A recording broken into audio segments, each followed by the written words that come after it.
कि हमरो के लगही हर सुतालिए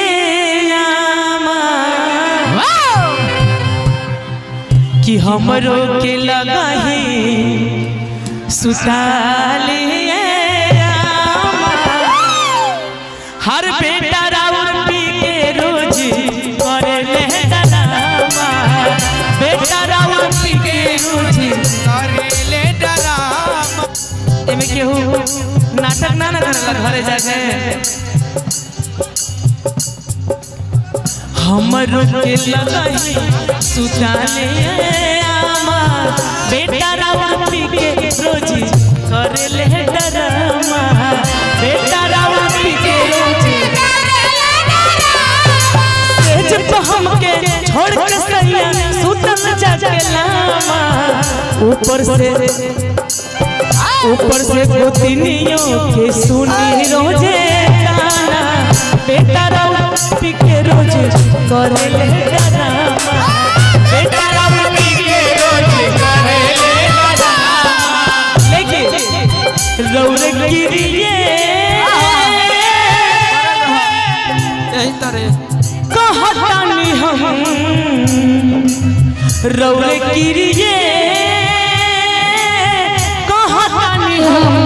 ए राजा कहियो माहुर खट मार जाई दियल ना छोड़ा मार जाई ए राजा कहियो माहुर खट मार जाई दियल ना छोड़ा मार जाई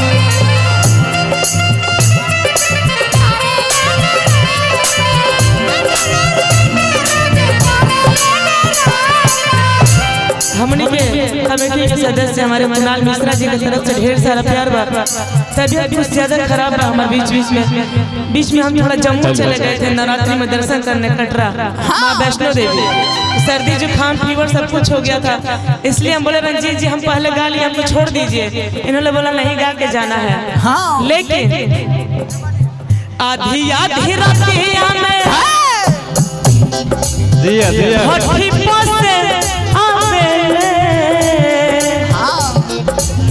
पीटी के बाड़ी हमारा के जगवे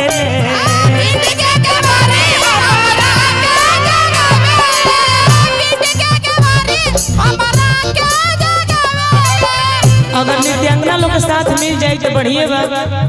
ना तो हम लोग के आदेश होई तो तनी मनी ठुमका हम लोग के बीच में लगा दे।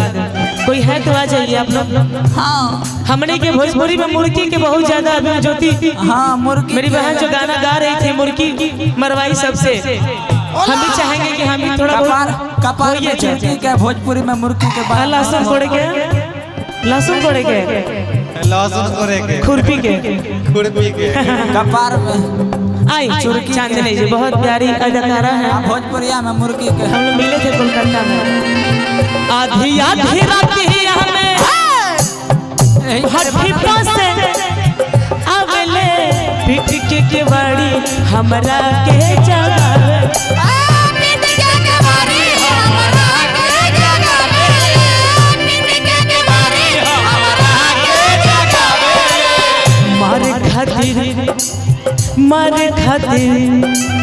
मारे खातिर दौरा से लेके बसवा के खामा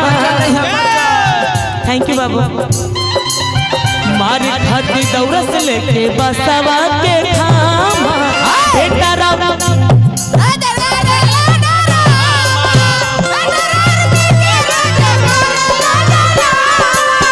हमरो के लगही सुताले आमा बेटा राउर पी के रोज करे ले डरामा बेटा राउर पी के रोज करे ले डरामा बेटा राउर पी के रोज करे ले डरामा बेटा राउर पी के रोज करे ले डरामा बेटा राउर पी के रोज करे ले डरामा बेटा राउर पी के रोज करे ले डरामा बेटा राउर पी के रोज करे ले डरामा। चलिए बहुत बहुत धन्यवाद।